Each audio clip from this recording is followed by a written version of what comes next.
Olá, leitores! Para ter acesso ao livro completo no canal do Telegram, você assina por R$ 15 e tem acesso a esse e muitos outros livros. Basta ler o QR Code na tela ou procurar por @comamorlivros. Espero vocês por lá. Sangue sobre Bright Heaven. M.L. Wang. A equipe DNF, por me ajudar a atravessar a noite interminável. 1. Um campo de flores. Tomil havia percorrido o longo caminho de volta da exploração. Contrariando o próprio bom senso, ele tirou o capuz de pele de lobo e acolheu as agulhadas do vento enquanto avançava pela escuridão uivante.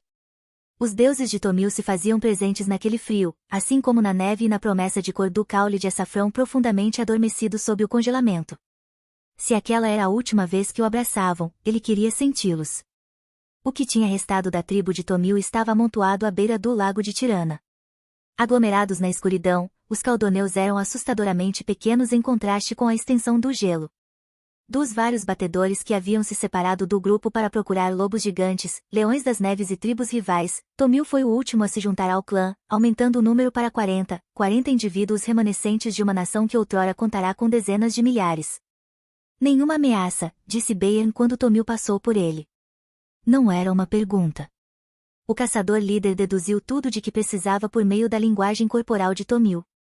Com a vida cada vez mais escassa nas planícies dos Kvens, a busca por perigos passou a parecer mais uma formalidade do que uma precaução necessária. 6 meses haviam transcorrido desde a última vez que os caldoneus se depararam com outro clã e anos desde que Tomil vira um lobo gigante. O assassino mais ardiloso daquelas planícies não se aproximava com pegadas no chão, e o melhor batedor dos Kvens jamais poderia pressentir sua chegada. Vá se juntar à sua família. Bayern inclinou a cabeça na direção onde Maeva e Arra se abrigavam no escuro. E coloque o capuz, seu tolo. Sim, tio. Tomil sorriu e puxou o capuz sobre as orelhas dormentes, tentando não pensar que aquela poderia ser a última vez que Bayern seria ríspido com ele. Maeva ficou em silêncio enquanto Tomil se agachava ao seu lado. Tomil era mais alto que a irmã mais velha já havia meia década, mas, para ele, Maeva sempre seria um abrigo, o calor de um lar quando todo e qualquer outro amor tivesse desaparecido do mundo. Ela o encarou e então se voltou para o brilho depois do lago, convidando-o a seguir seu olhar e compartilhar sua esperança. Tudo na região depois da margem era exótico, as construções mais altas do que qualquer árvore, as torres invadindo o céu como dentes, o estrondo e o zumbido das máquinas. A cidade de Tirana jamais seria seu lar, mas era uma chance de sobrevivência. Um escudo mágico cintilava ao redor da metrópole metálica, formando um domo que se estendia da Cordilheira Devoradora do Sol a oeste até os campos de sepulturas mais baixos a leste.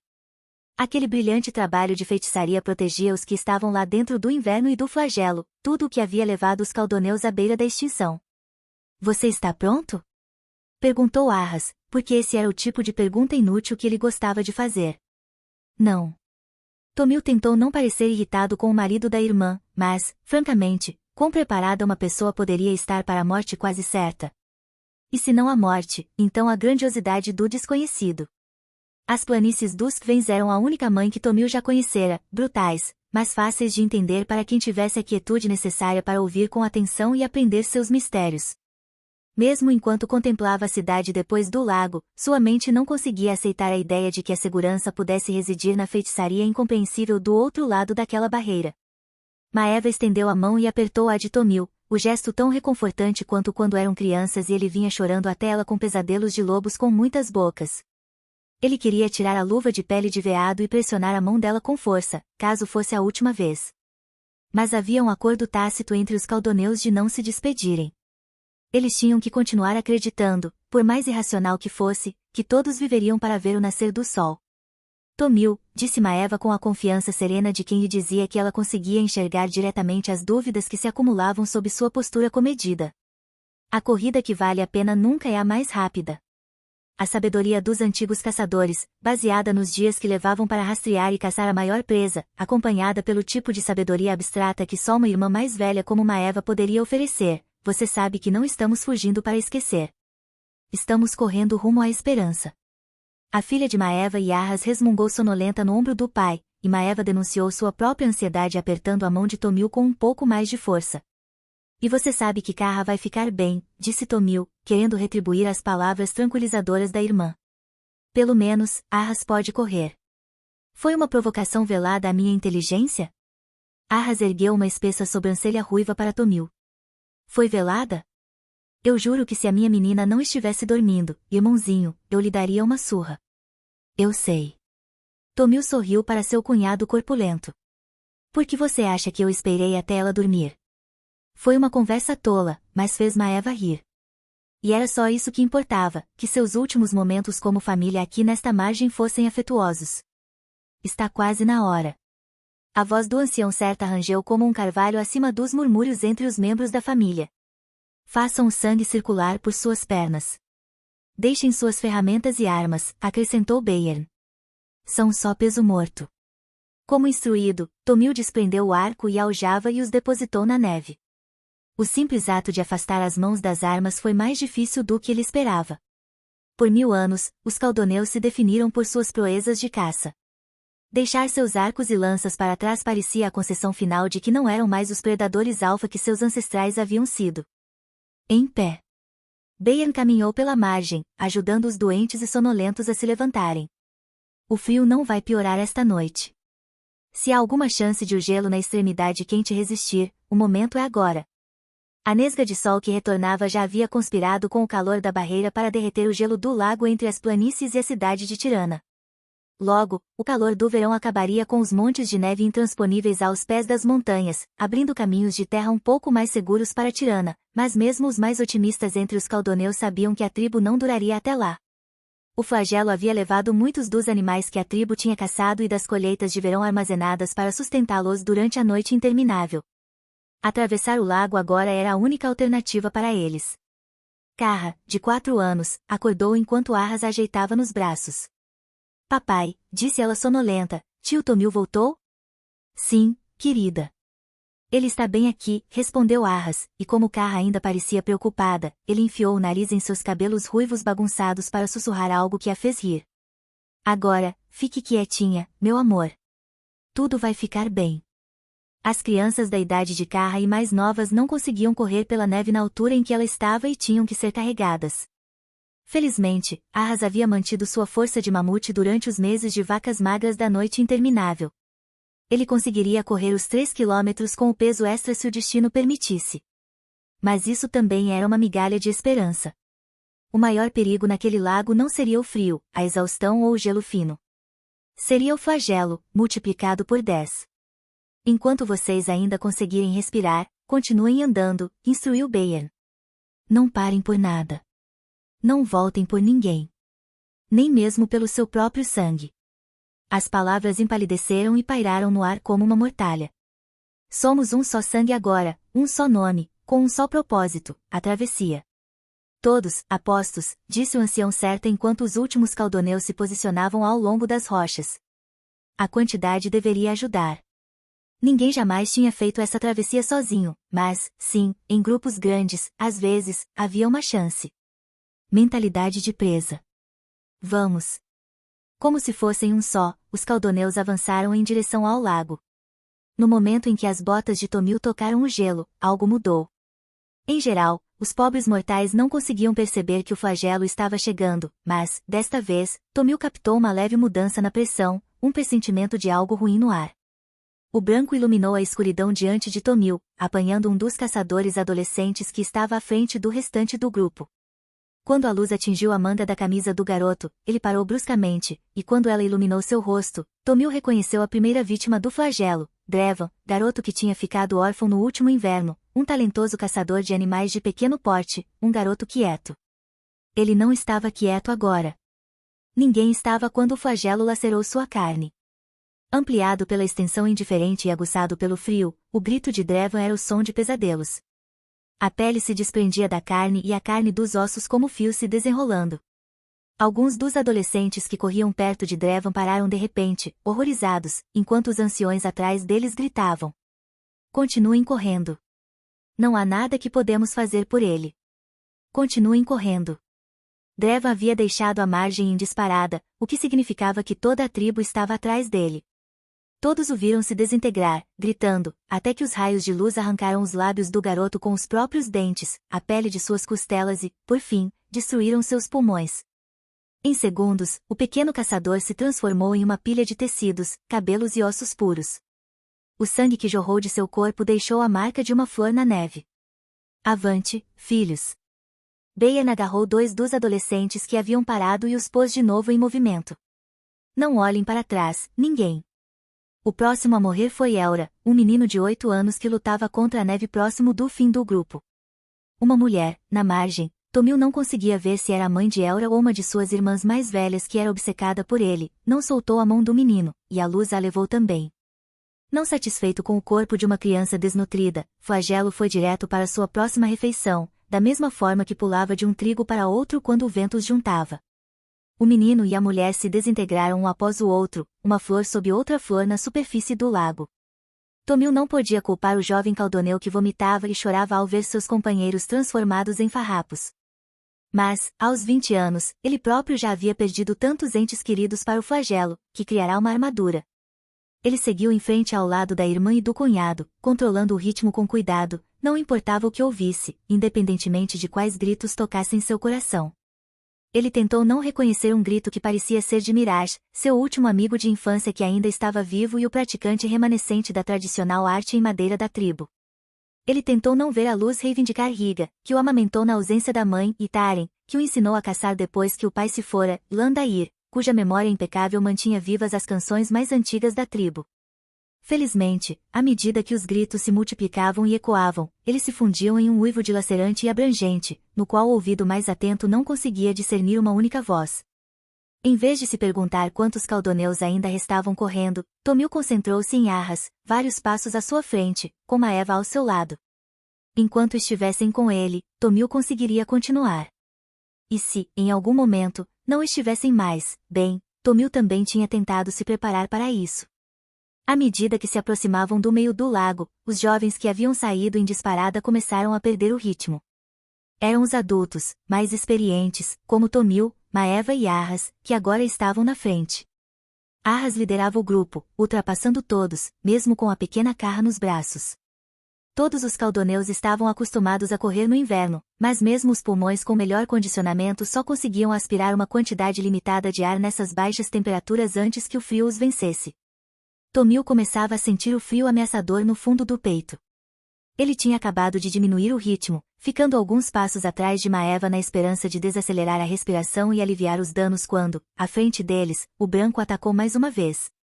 Bem entre as escápulas de Arras. O não, de Maeva, mais uma súplica do que uma negação, não conseguiu impedir o inevitável. Arras virou-se para a esposa, e Tomil nunca vira tanto terror naqueles olhos de aço. Quase não dava para reconhecer as palavras no rugido do caçador. Leve Carra. O desespero primitivo e maternal animou o corpo de Maeva em uma aceleração impossível sobre os últimos metros de neve até o marido. Ela arrancou Carra dos braços enormes de Arras no momento em que ele se desfez em uma espiral de luz, sangue e músculos desintegrados. Carra gritou quando um raio de luz atingiu seu rosto e então caiu abruptamente sem consciência. Tomil rogou aos deuses, por favor, que seja só um desmaio. A luz havia apenas encostado no rosto da sobrinha, não tinha conseguido passar do corpo de Arras para o dela. Arras. Lamentou Maeva enquanto seu marido terminava, na neve, como uma flor vermelha indistinguível das outras. Arras, não. Não. Mas a única coisa que ela podia fazer por ele era continuar correndo. Segurando Carra inerte contra o peito, ela cambaleava para frente em meio a soluços. Eu a levo.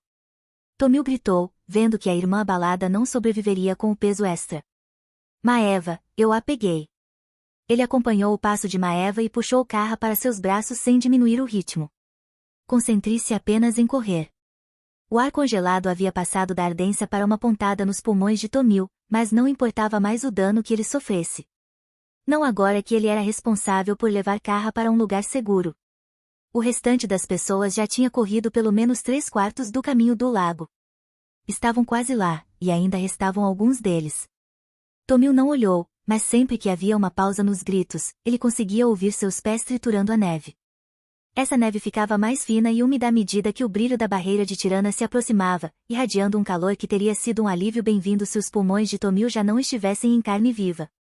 Sob suas botas, que pisavam com mais peso agora que levava a Carra nos braços, reverberou um som estridente, como o de uma corda de alaúde estalando. O som não significava nada para ele até que ficou mais alto, e alguém bem atrás gritou: "O gelo está cedendo." Tomil olhou para trás no momento em que a superfície arrebentou com a primeira pessoa. Era Bayan, o caçador, transformado em presa nas mandíbulas do lago. O gelo irregular rangia como dentes e, quando as rachaduras se abriram a partir de onde ele estava, os homens e mulheres atrás de Tomil tropeçaram, todos os 6. Pelos deuses, restavam apenas 6? Não. Não, isso não podia estar certo. Mas a neve atrás do gelo partido revelava a verdade em um campo de flores vermelhas. Mais de 30 caldoneus haviam sido reduzidos a sangue na neve, restando apenas essas poucas pessoas, e o gelo sob seus pés estava rachando. Isso aconteceu em uma sucessão terrível, como o flagelo pulando de um ser vivo para o outro, o gelo rachou em muitas fendas, jogando os caldoneus restantes na água. Não. Tomil ofegou enquanto a indiferença do lago engolia sua irmã por completo depois que a mãe de Tomil morrera ao dar à luz. Maeva estava lá para acalentar o irmão mais novo.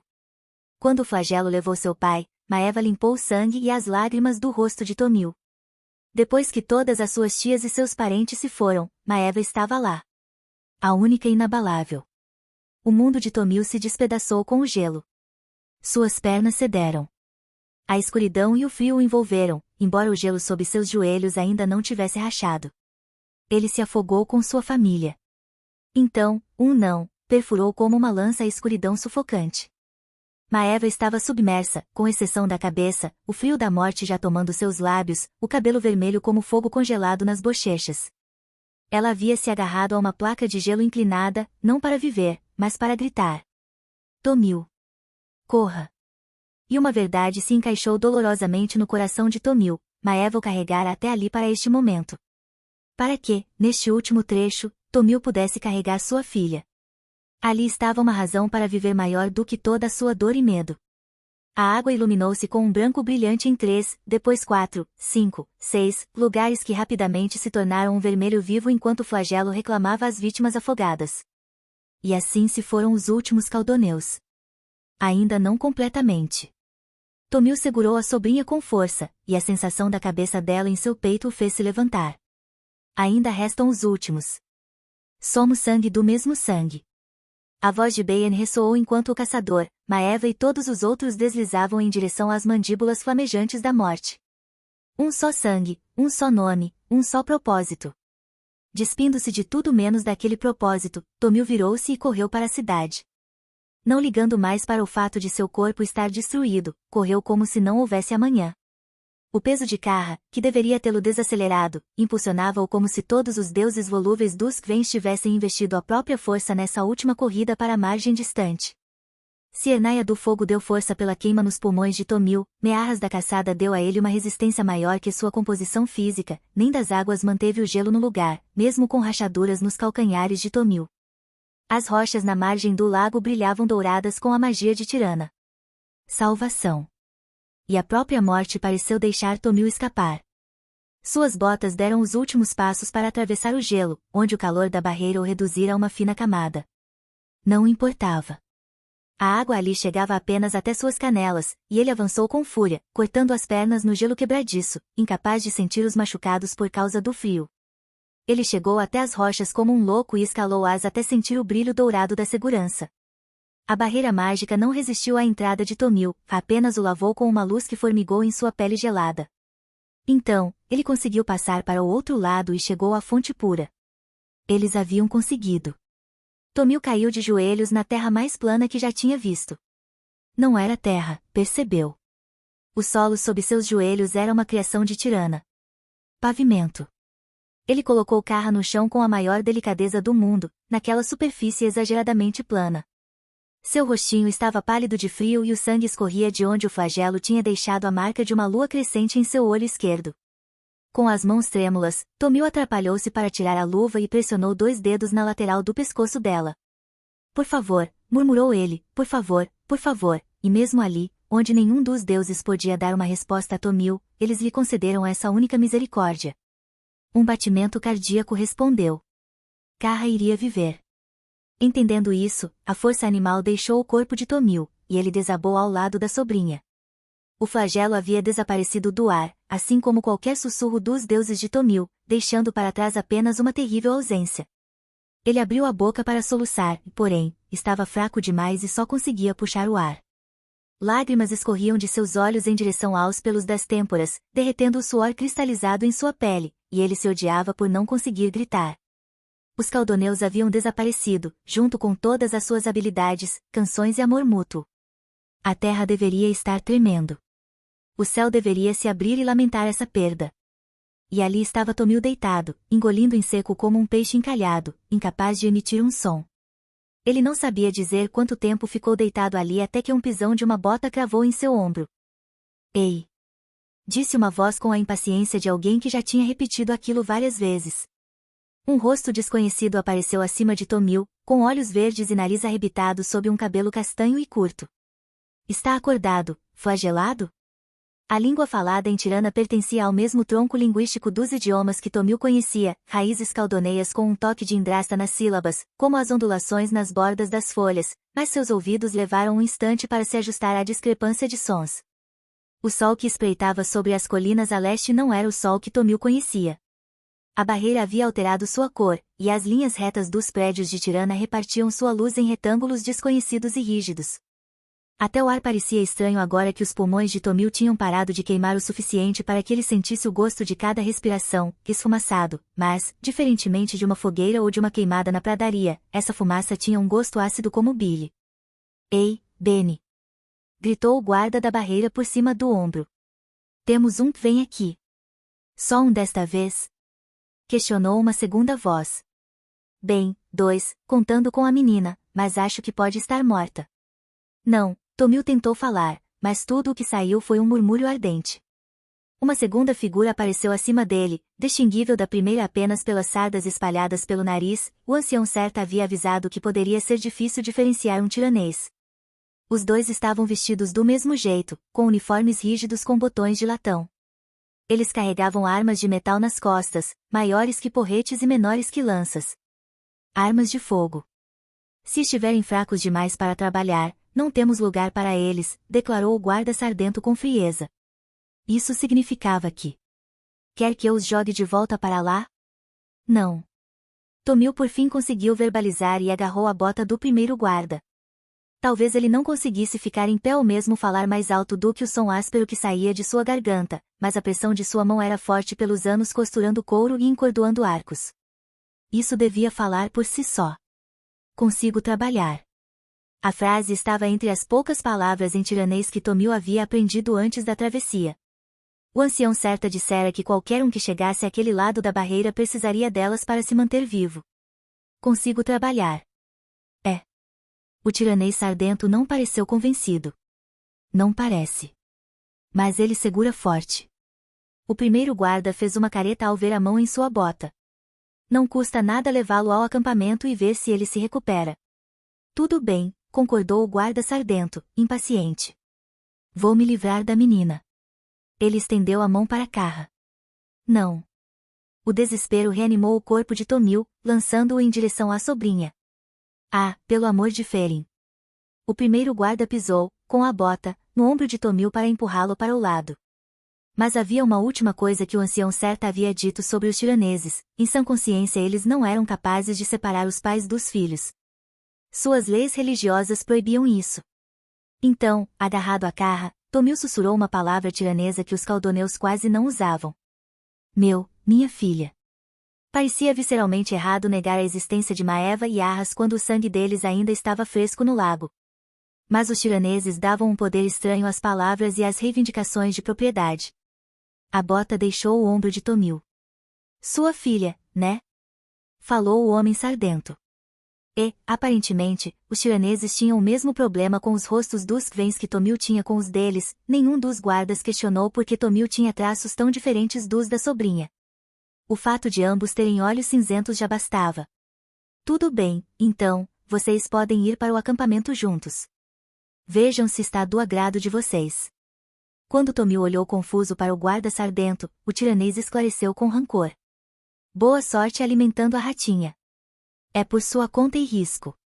Se as palavras dele tinham a intenção de intimidar Tomil, foi uma tentativa frustrada. Será que esse homem não entendia? Tomil já estava morto. Todo o seu ser tinha ficado do outro lado da barreira, em farrapos sangrentos que desapareceriam na próxima nevasca.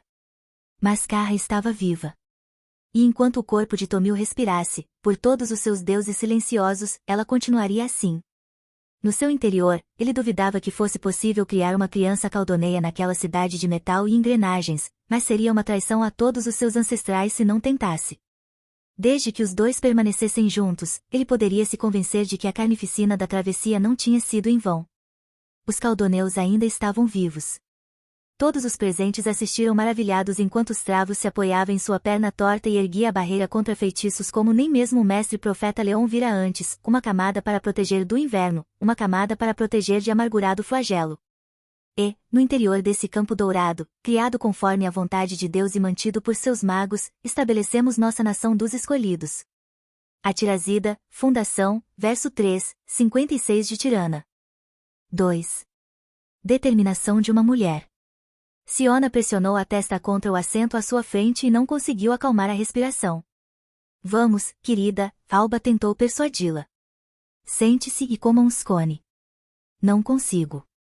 Siona fechou os olhos com força, tentando conter a terrível dor em seu estômago enquanto o trem seguia seu caminho, zumbindo. Ainda não. Você não vai vomitar. Não, insistiu Siona, os dentes cerrados. Ainda posso vomitar. Você mal tocou no seu café da manhã. Eu me sinto melhor de estômago vazio. Isso não faz sentido, disse Alba antes de mastigar um dos scones. Talvez não para você. A fome tinha um jeito de fazer Siona se concentrar em dias como aquele, quando ela precisava de sua capacidade máxima para funcionar bem. A satisfação era a inimiga. O conforto era o inimigo. Ela havia comido ovos mexidos esta manhã para não deixar tia Vini preocupada, mas, no fim das contas, precisava daquela dor no estômago. Olha, entendo você estar ansiosa. Você não entende, na verdade, disse Siona contra o encosto do trem, ninguém entende. Literalmente. Nenhuma mulher da nossa geração tentou esse teste. Que dramática. Alba riu, e Siona não precisou olhar para saber que a prima estava revirando os olhos. Deve ser difícil ser você. Que terrível ser tão talentosa assim. Talentosa não, pensou Siona. Insaciável. Insana. E, olha, ser mulher deveria facilitar isso para você, não é? Facilitar como, Alba? Esclareça-me.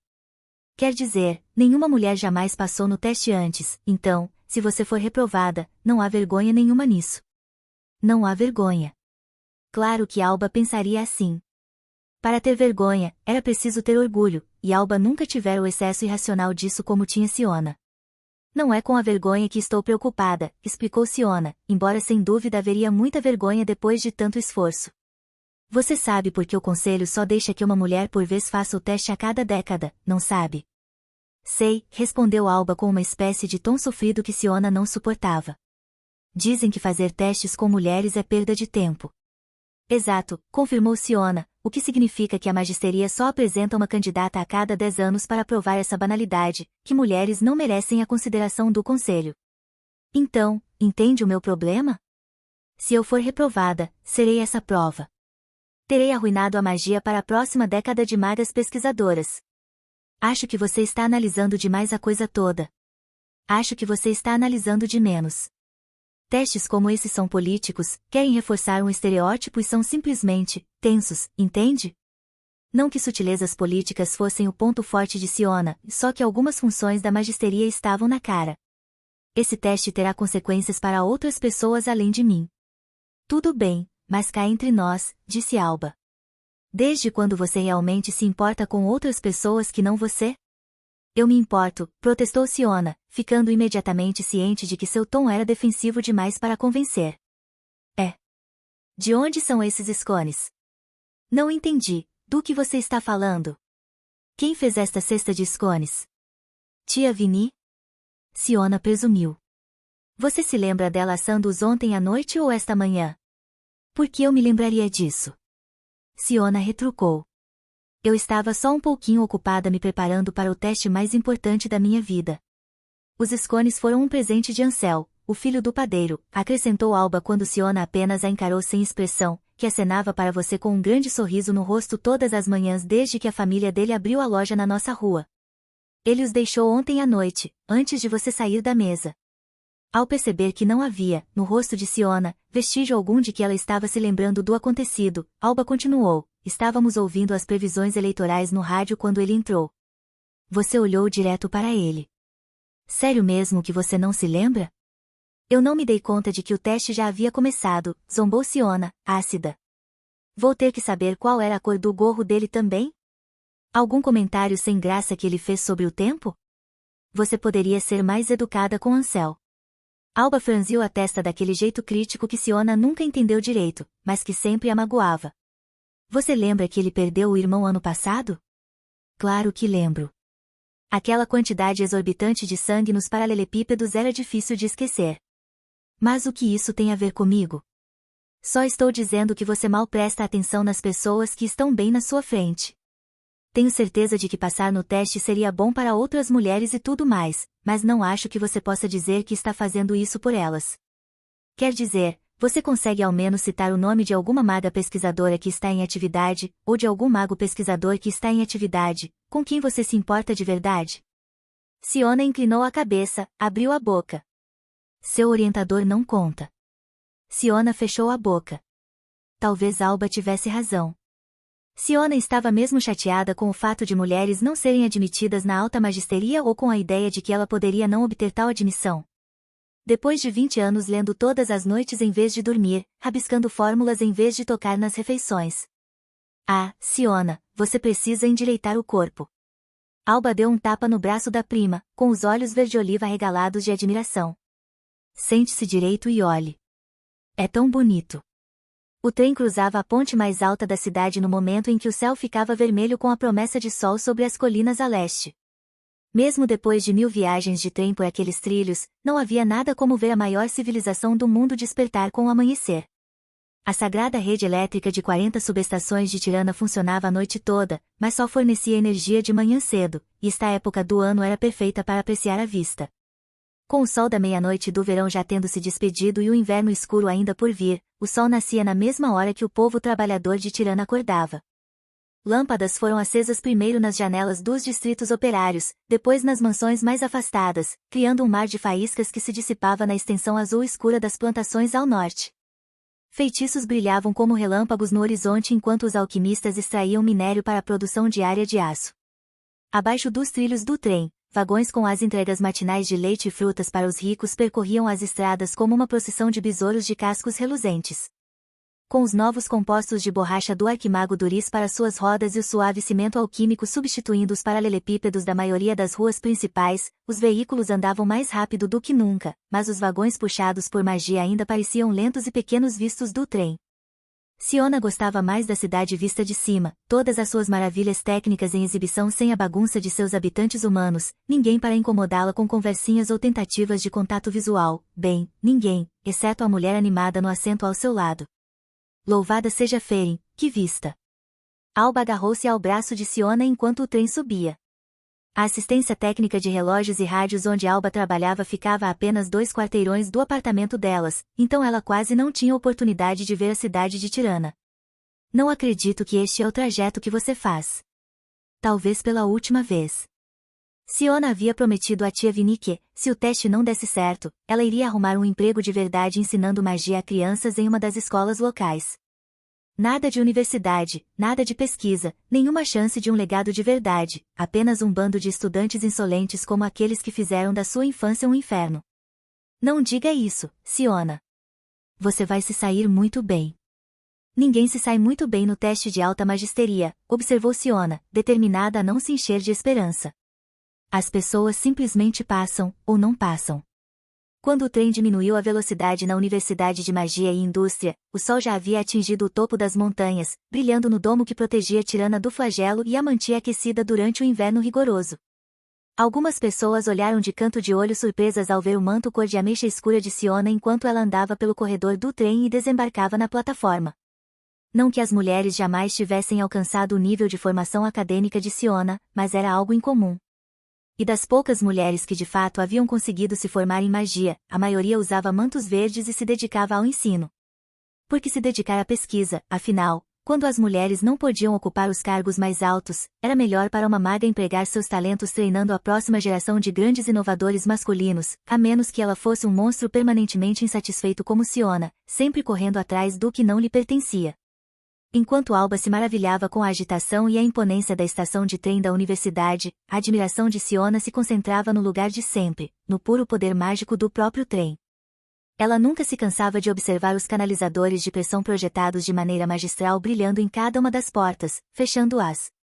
À medida que esses canalizadores diminuíam de intensidade, a locomotiva na frente do trem queimava, sugando energia da reserva para girar aquelas grandes rodas nos trilhos. Siona sentiu o trem estremecer com a enorme ingestão de energia, como um arrepio na espinha, antes de seguir para o oeste com o restante dos passageiros. Anos atrás, ela puxara a manga rendada e gasta de tia Vini perguntado o que fazia os trens andarem. O que tinha o poder de animar uma máquina do tamanho de um dragão? Os magos fazem os trens andarem, querida, dissera tia Vini, ao ver que a resposta não tinha sido suficiente para a sobrinha, ela esclareceu, homens inteligentes que estudam muito, muito mesmo. Siona lembrou-se do choque ao absorver essa revelação, só homens eram magos, homens que já haviam sido meninos. Ela se lembrava de pensar que era mais inteligente do que qualquer menino do ensino fundamental. Ela estudava mais do que qualquer um deles. Então, por que não ela? Por que não ela? Seu passo acelerou, fazendo com que a prima corresse para acompanhá-la. Alba tinha as pernas mais longas, mas parava a todo momento, visivelmente intrigada com a agitação ao redor delas, que, justiça seja feita, estava mais intensa do que o normal. Sempre que possível, os testes para altos magos eram programados para coincidir com a eleição dos presidentes dos partidos da cidade, com a ideia de que novos magos e políticos entrassem nos salões sagrados da teocracia ao mesmo tempo, a vontade de Deus e o povo se movendo como um só. Siona só queria que a eleição pública, no fim do processo, não fosse tão barulhenta, já que ela precisava se concentrar na magia. A plataforma do trem fervilhava de ativistas atirando panfletos e gritando a respeito dos candidatos que preferiam para a presidência das cidades. Senhoras! Senhoras! Exerçam seus direitos. Votem neles pelo avanço das mulheres. Vidmon, eu digo. Um representante do povo. Tirana defende suas tradições. Um homem bigodudo com um broche eleja perramis na lapela brandiu um panfleto para Alba. Mas Siona chegou primeiro. Ela não está interessada. Siona deu um tapa no papel que o homem segurava e o panfleto caiu no chão. Provavelmente teria sido o início de uma briga, mas a visão de um manto roxo fez os defensores de Perramis recuarem sem aumentar a tensão. Obrigada. Pegando o braço da prima, Siona pisou no panfleto caído, deixando a marca de sua bota de salto quadrado naquele rosto, com testa estreita e incrivelmente familiar e olhos grandes e famintos. Fora da plataforma do trem, a multidão se dispersou enquanto magos, funcionários e alunos seguiam cada qual seu caminho para o campus que parecia um labirinto.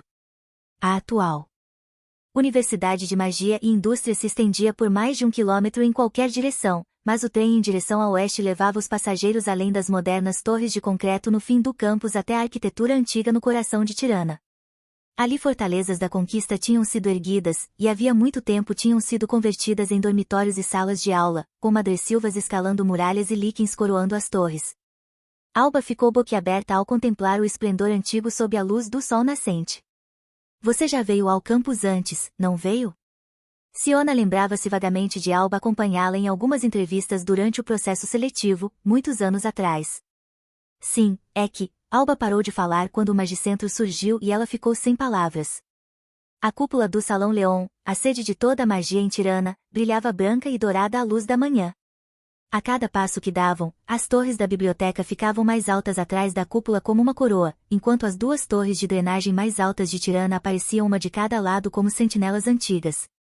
Lindo, não é? Siona sorriu, tão orgulhosa quanto tia Vini conduzindo um convidado à sua sala de estar decorada com muito carinho. Talvez fosse bobagem, mas a universidade realmente era aconchegante para Siona, de um jeito que nenhuma lareira ou cozinha jamais seria. Embora as maiores adições ao magicentro tenham ocorrido posteriormente, a grande entrada de pedra permaneceu inalterada por 300 anos. Os 5 magos fundadores de Tirana pairavam entre as colunas, Leon, Stravos, Caedor, Verne e Faene, o primeiro, cada qual com 3 andares de pedra calcedonia. A arte da escultura avançara nos séculos seguintes, mas havia algo singularmente poderoso nessas obras dos primórdios de Tirana, suas feições toscas e olhos sábios incrustados com peridoto para lhes dar vida. As palavras do mago fundador Leon brilhavam em ouro alquímico polido acima das portas. Para Tirana, a generosidade de outro reino. Aos meus magos, todo o seu poder. Que vocês sejam sempre bons administradores deste refúgio brilhante em um mundo de escuridão. Abaixo disso estava esculpido o lema de Faene, o primeiro, e a missão da universidade. A verdade acima da ilusão. O crescimento acima do conforto. Deus acima de tudo. Siona teve que juntar a saia em um grande amontoado para subir os degraus até as portas duplas. Ela jamais usaria uma roupa tão elegante para uma prova, mas tia Vini reclamou quando viu a sobrinha vestindo a blusa e o avental de sempre. Para ficar frente a frente com os arquimagos, tia Vini insistiu que Siona precisava parecer uma dama de verdade. De que outra maneira conseguiria que a levassem a sério? Siona poderia ter argumentado que seu feitiço tinha essa função, mas estava atordoada demais de tanto nervosismo para se opor enquanto a tia a empurrava para dentro de camadas de anáguas e veludo estampado. Os dutos de segurança no saguão registraram o fecho de bronze do traje de Siona, e um segundo conjunto de portas se abriu, permitindo a passagem das mulheres. Essa câmara frontal do magicentro era acessível a todos os funcionários, alunos e convidados. Algumas aulas de graduação eram até mesmo ministradas nos dois anexos recentemente reformados entre o Salão Leon e as torres de drenagem. Isso fazia com que uma variedade de magos andasse pelo espaço, preparando-se para o próximo semestre, com seus mantos esvoaçando de modo dramático atrás deles, cor de mogno para os alunos de graduação, verde samambaia para os magos de ensino, roxo para os magos de laboratório, branco para os altos magos e para os arquimagos, que os comandavam. O teste da alta magisteria aconteceria no Salão Leon, sob a cúpula onde o primeiro conselho de Tirana se reunirá. Ao contrário da frente do magicentro, a Câmara Histórica não era aberta ao público, o que significava que Siona e Alba tinham que passar por uma secretária de manto verde sentada atrás de uma mesa nos portões de segurança.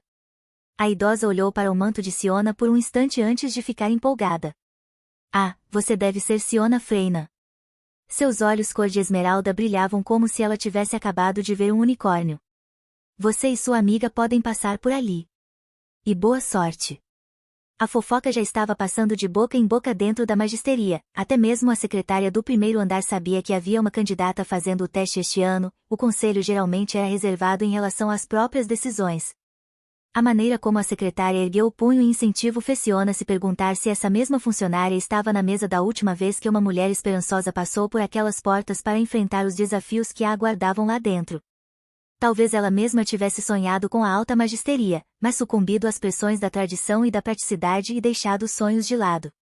Pare com isso, Siona, alertou a voz da razão. Você está imaginando os piores cenários onde não existe nada. Mas será que ela estava imaginando coisas? Quão irracional era esperar o fracasso de uma situação em que nenhuma mulher jamais havia tido sucesso? No mundo real, o propósito de Siona era fracassar ali. No mundo real, seu futuro seria o mesmo daquela secretária, presa atrás de uma escrivaninha minúscula, servindo seus superiores homens até que suas mãos ágeis ficassem mais lentas e sua mente apodrecesse de ociosidade. Siona conseguiria viver esse tipo de futuro? Será que aguentaria? Seus passos diminuíram ao chegar à antecâmara, que já estava meio cheia de candidatos de manto roxo e seus parentes homens. Todos esses homens pertenciam a famílias conhecidas, de magia tradicional, requintadas. Eram eles os destinados a ter sucesso ali, enquanto Siona deveria contentar-se perfeitamente com sua posição predestinada. Secretária. Assistente. Esposa. A verdade sombria vinha corroendo as bordas da consciência de Siona havia semanas. Ela se expandia agora, obscurecendo o caminho à frente. Não havia vida fora daquele teste. Se ela não passasse, não conseguiria continuar vivendo. Mas como conseguiria passar?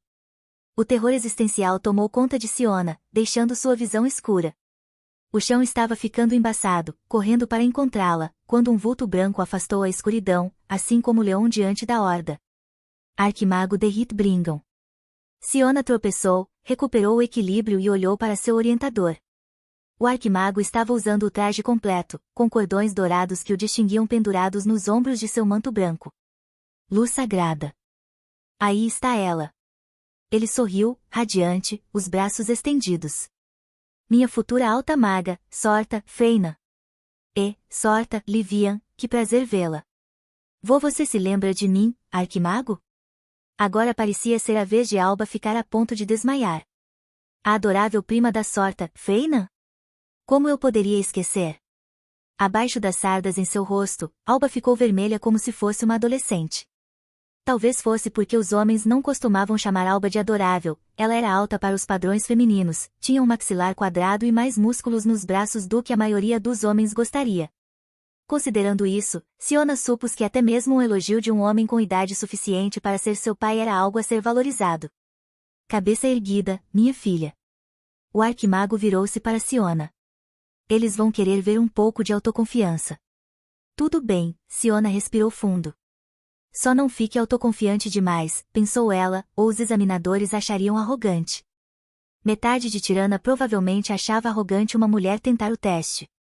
Você parece estar passando mal, Sorta, Feina. Vai pôr o café da manhã para fora? Talvez. Siona negou com a cabeça. É só nervosismo, senhor. Estou bem. Desde quando Siona Feina fica nervosa para algum teste? Desde quando ela tem medo de desafios? Não sei. A partir do momento em que não havia mais um roteiro planejado. A partir do momento em que ela havia ultrapassado a linha que nenhuma mulher antes havia ultrapassado. Todos os obstáculos até aquele momento estavam sob o controle de Siona, eram superáveis com reflexão intensa e trabalho árduo. Obter um diploma superior em drenagem tinha sido difícil, mas outras mulheres já haviam feito isso antes. Trabalhar como assistente de um arquimago tinha sido exaustivo, mas alunas mais jovens que Siona já haviam feito isso antes. Havia precedentes. A alta magisteria era a primeira conquista que parecia fora de alcance, não importava quão perfeito fosse o desempenho de Siona. Feina. A voz de Brigham a trouxe de volta ao presente com convicção. Escute-me. Essa é uma tarefa como qualquer outra. Está ao seu alcance. Claro que Brigham tinha as palavras certas. Mas se essas palavras eram verdadeiras, era outra história. Nada de nervosismo agora, ele aconselhou como se fosse simples assim. Nós dois sabemos que nada pode detê-la depois que você mergulha de cabeça em um feitiço. Espere e verá. Meus colegas arquimagos vão se arrepender do que disseram sobre você. Eles falaram de mim? Surpreendeu-se Siona, desejando que a ideia não a deixasse tão enjoada. Eles estão prestando atenção. Para os propósitos deste teste, isso é bom. É mesmo? Pode ser. Mas esta parte do jogo é comigo. Você só precisa se concentrar em dar o seu melhor, o desempenho Freinan de sempre, certo? Por Feirin, Siona queria ser digna da autoconfiança no sorriso de seu orientador. O arquimago Brigham havia apostado a própria credibilidade nela quando insistiu tanto para que sua candidatura fosse aceita. Se ela falhasse hoje, não apenas arruinaria as chances de outras mulheres.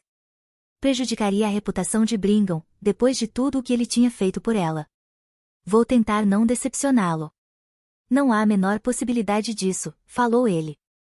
Agora, preciso voltar para os outros arquimagos. Como sempre, temos muitas discussões desnecessárias de última hora sobre os detalhes do teste. Você também não vai querer esperar, Feina. Ele baixou a voz, em um tom conspiratório. Tenho a impressão de que você ficará menos nervosa depois de fazer um balanço da competição. Ele piscou e se virou na direção do Salão Leon. Tudo bem. Siona apertou a mão de Alba pela última vez. Vejo você quando terminar. Estarei aqui quando terminar, assegurou Alba. Sorta, Livian. Brigham virou-se como se tivesse acabado de se lembrar de que Alba estava lá. Você não gostaria de assistir? Assistir? Os candidatos costumam trazer pais e irmãos aos testes, e você é parente da Sorta, Freinan, não é? Sim, respondeu Alba, mas mulheres geralmente não entram, não é? Não há lei que proíba isso. E uma exceção já foi feita, Brigham inclinou a cabeça em direção a Siona, então, qual é o problema? Por trás das próximas portas duplas, o Salão Leon contava uma história em 3 partes. O futuro de Tirana estava nas fileiras de bancos distribuídos em camadas ao longo de um lado da câmara, magos pesquisadores de mantos roxos como Siona, na esperança de se juntar às fileiras dos maiores inovadores da cidade. Em frente a eles, sentava-se o presente de Tirana representado pelos arquimagos de manto branco do conselho. A cúpula imponente acima estava pintada com o passado de Tirana, deixando todos os seres vivos pequenos diante de sua glória. Lá no centro estava o arquimago Leão trazendo os textos fundadores, depois outra representação dele com o cajado erguido para banir a horda dos milhares da bacia de Tirana. Lá estava o arquimago Stravos, de cabelos acobreados, erguendo a barreira que tinha salvado a civilização do dito flagelo. Lá estava Faene, o primeiro, ainda jovem, transcrevendo as Leônidas aos pés de Leon, depois, como um ancião enrugado, compondo a Tirazida. Lá estava Mordra, o segundo, em sua forja, criando o aço. Normalmente, Siona teria parado para admirar a magnitude da história diante de seus olhos e contemplar seu lugar nela. Mas, no momento em que entrou, sua consciência se voltou para si mesma como uma forma de autoproteção, tornando o restante do mundo confuso. Ela quase não percebeu que estava sentada no banco entre Alba e outro candidato. O homem de manto roxo parecia mais jovem que Siona, talvez tivesse 24 anos? O colete chique que mal aparecia abaixo de seu manto revelava uma origem abastada, mas era o único candidato na Câmara que não tinha levado nenhum parente. Olá, cumprimentou Alba, sempre simpática. Sou Alba Livia. Esta é Siona Freina. O homem assentiu para Alba e soltou um pequeno resmungo antes de se virar, demonstrando nervosismo ou uma falta de educação imensa. Tudo bem, sussurrou Siona enquanto Alba o olhava com desaprovação. Ignore-o. Emocionalmente, Siona estava no limite. Se começasse a se preocupar com a competição, sua cabeça explodiria e Alba teria que limpar pedaços de cérebro do banco. Por enquanto, os únicos magos na Câmara que ela poderia se dar ao luxo de contemplar eram os examinadores. Os 12 magos do Alto Conselho estavam sentados em uma posição mais alta atrás de uma mesa comprida, todos ocupados conferindo e folheando suas anotações ou ajustando seus canalizadores multifuncionais. Seus murmúrios eram baixos demais para serem ouvidos dos assentos dos candidatos, mas ainda assim pareciam preencher a Câmara com sua gravidade. Apenas 100 magos faziam parte da alta magisteria por vez. Desses 100, apenas os 12 maiores faziam parte do Alto Conselho e ostentavam o título de arquimago. Esses eram os homens que movimentavam as engrenagens de Tirana, como seus antepassados faziam desde a fundação da cidade. O arquimago Bringan era o único mago do conselho que Siona conhecia pessoalmente, mas ela estava familiarizada com todos os outros quase da mesma maneira, graças aos livros que eles tinham escrito acerca de uma ampla gama de disciplinas mágicas.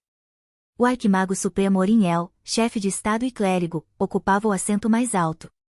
À sua direita, os arquimagos Telanra, Mordra, o nono, Ganven e Linvik, o quarto, Eringali e Sivin.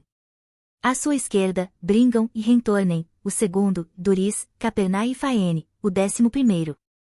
Siona lera cada palavra que esses homens haviam escrito, incluindo as notas de rodapé, e estruturara sua vida em torno de seus ensinamentos. Então, esses são os arquimagos? Alba cochichou, admirada. São.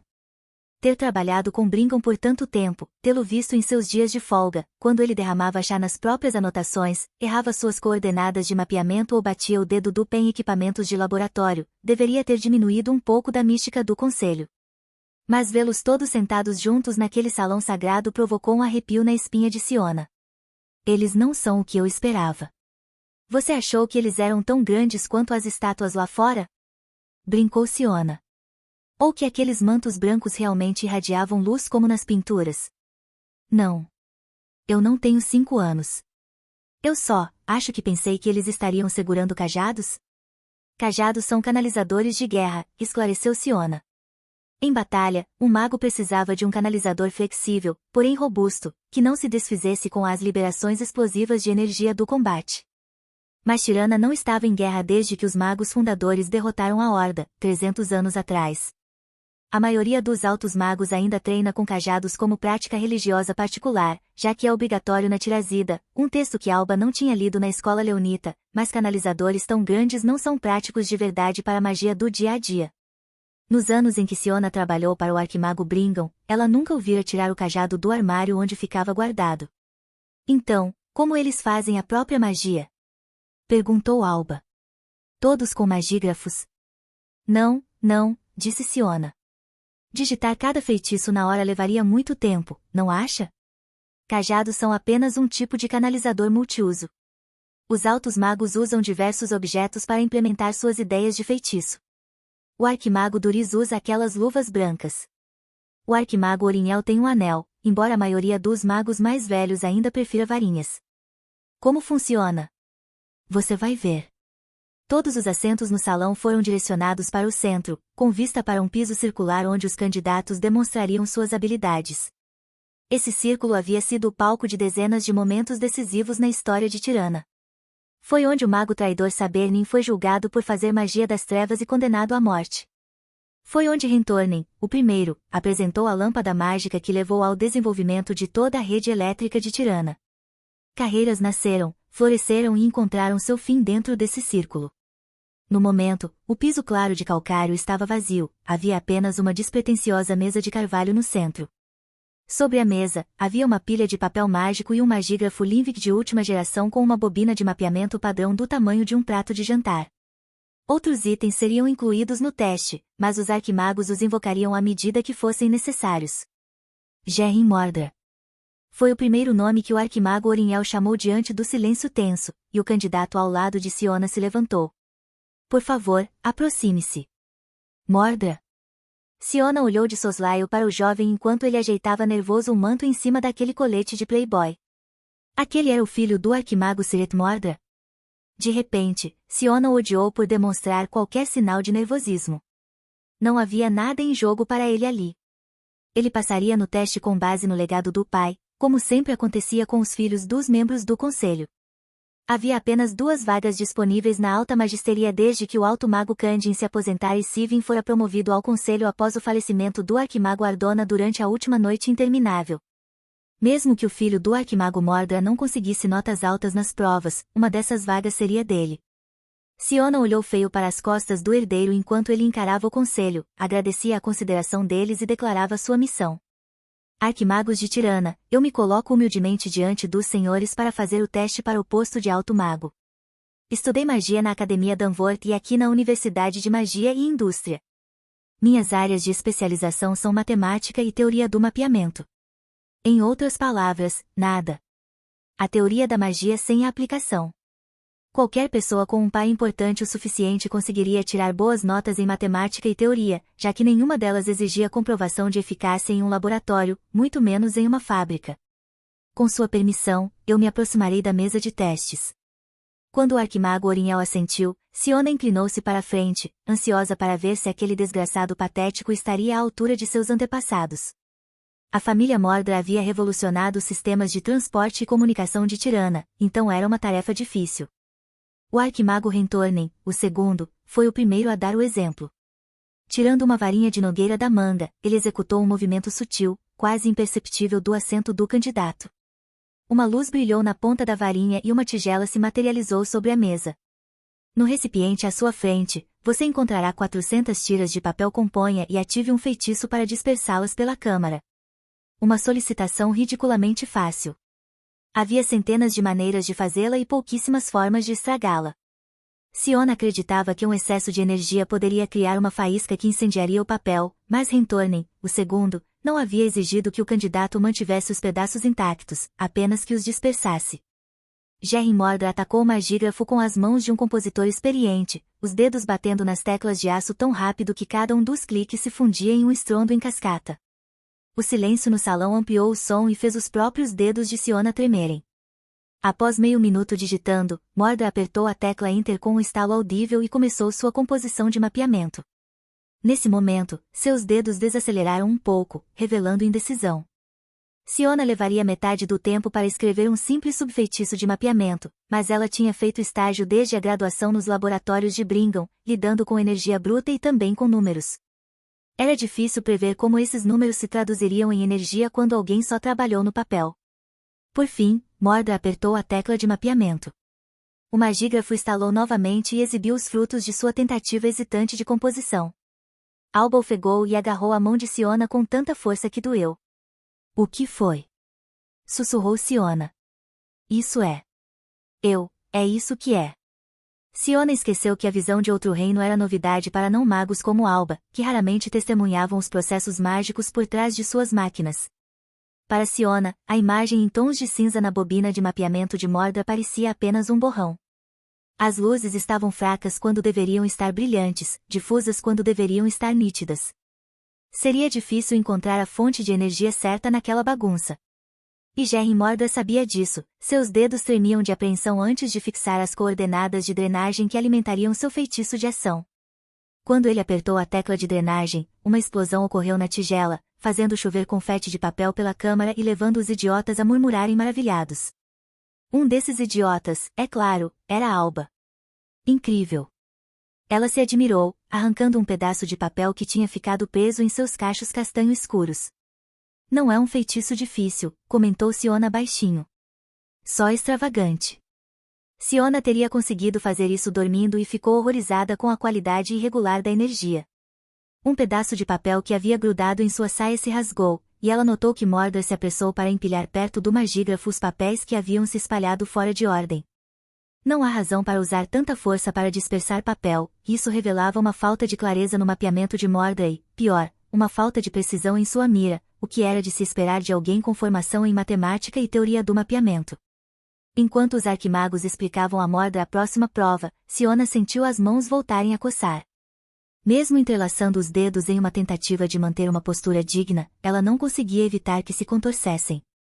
As teclas sob as mãos lentas demais de Mordor a chamavam, e o nó de pavor em seu estômago rapidamente se desfazia em um emaranhado frenético de entusiasmo. Por que se sentirá ansiosa antes, afinal? Ela conseguiria fazer tudo o que o conselho tinha pedido a Mordor. À perfeição. Com elegância. Eles só precisavam deixá-la usar aquele magígrafo para que pudesse mostrar àquele idiota como se fazia. Como Siona esperava, o pobre Mordor acabou cometendo um erro de busca de fonte. O tijolo que ele deveria levitar pairou apenas por alguns segundos, instável, antes de cair de volta em cima da mesa. Os cochichos desta vez eram uma